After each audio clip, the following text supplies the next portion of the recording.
G'day, g'day. This month's theme was Moon, and it was a 4-way effort. Returns. Let's go. Our game was called Batography. Let's get into it. You can see already the art is just beautiful. Some very talented artists in this one. We play as a little bat. We can move around with the arrow keys, and we can interact with characters using the X key. Remappable, of course. Elder Bat, nice night, hey? Gosh, look at that moon. So the theme of this game jam was moon. Full moon, full moon. Why not take a photo of it with that camera of mine? He runs off to get the camera. But by the time he gets back, the moon has changed. So that's the intro to the game. We have a camera and we want to take a photo of the full moon. So we can push Z to go into camera mode, look around, take a picture, but unfortunately the moon is not full at the moment. We can run around, meet some other characters. Who's this guy? Gardener. Love how, as much as I love taking care of this garden, I wish I could go and see the lovely forest over yonder.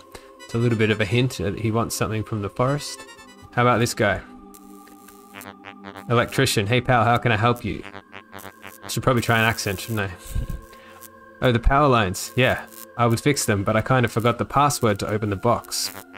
Don't worry, I write it down on the other electrical box over the way west somewhere. So that's another hint of what to do. Let's see if we can figure that one out. Well, what do we have here? A password on a box. Couldn't even remember that. But let's position our camera, take a photo. Nice little shutter animation. So let's go and see if he likes that photo. Thanks, I'll get the power lines fixed up in no time. Is that all it took? And now we can climb to the top of power lines. That's sort of like a lock and key mechanism. It's opened up more of the world for us. Get to the top, climb underneath. So many animations in this game and so well done. It's just amazing. Amazing work from the artists. And we collected a moon cake. So there are 5 to collect in this game. That's probably the only one I'll show you. Wedding party, what a perfect day, delicious cake, great conversation, also got married. Wish I had a larger brain to remember this.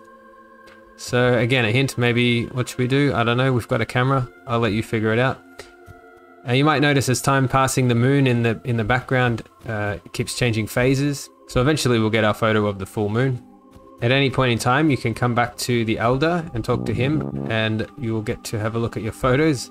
A bit like your photo album in your phone. So once you've talked to enough characters and unlocked enough blockers, you'll get towards the end where there's a final geyser or there's a final gust of wind to allow you to fly up and take your final photo of the moon. Unencumbered. So that's Batography. Let us know if you give it a play and maybe post your beautiful photos down below.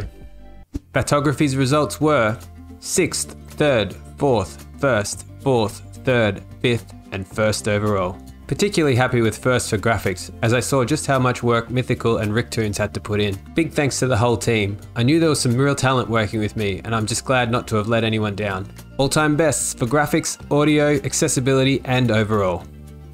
So what did I learn, and what advice would I give others? People still like pretty things. I think the exceptional graphics in this one actually helped lift every other category, so thanks to the guys again. Project management isn't free.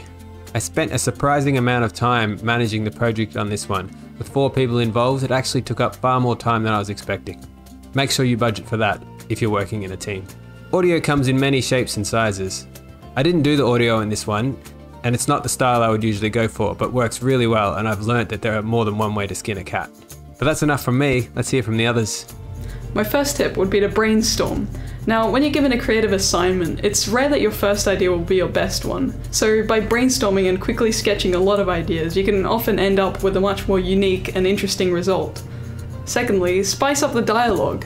Although it's a really unnecessary addition, adding an interesting way that a character talks or types can really add a lot more interest to your character if you have the time for it. It can even be as simple as making them use more slang or just repeating certain words. Thirdly, if you're working in a team, don't be afraid to ask for help. Odds are, if you're struggling with your workload, you can either reduce the size of the project or get help from someone else. I did the sound and music for Batography. I took inspiration from Don't Starve for the characters' voices, using different instruments to represent their characters and how they might sound. I just read about the characters and imagined what kind of instrument they would sound like. For example, the grandpa is a deep, mellow tuba and the young bat is a lively, high-pitched horn. Having a shared document was very important in team collaboration, as without it, I would not have been able to get a feel for the world and its characters to think of sound effects that would suit them. And once again, I used Jumpbox to make all the sound effects, and YouTube for background tracks. Definitely check out those tips in the last video. Hey, I'm Rick Toons, and I animated and composed the music for Batography. First tip, if you're working on a group project, be open to other people's ideas while not being afraid to pitch some of your own ideas. I feel like the game really benefited from all of us equally coming up with different concepts that matched the initial prompts, and we all had the same goal of wanting to create the best game that we could in the time we had. Sometimes an idea you pitch may or may not get included, and that's okay, you know. I know when developing this game, I had ideas for puzzles that the player could interact with and whatnot, but I'm pretty sure we cut it for time. And that segues into my second tip. Be realistic about your project. It is extremely easy for you to underestimate the scope of a project and how much time it takes, whether you're doing it by yourself or with a group. The game jam only had a strict deadline. We could only do so much with the game before we had to enter it on time. And it really sucks because ideas I really wanted to include and the others really wanted to include, you know, it wasn't realized. But, you know, you just gotta accept that it's not the end of the world and there's plenty of opportunities to use maybe those ideas for another project. And finally, if you're struggling with pulling your weight in time and you're stressing out, please ask for help. You can very easily get overambitious and underestimate your own ability with a project, which can not only affect yourself, but the people you group with too. So if you need someone to help, you know, there's no shame in doing that. I'm pretty sure that when I was working on this project, I'd asked for help because I was kind of struggling to get things done on time.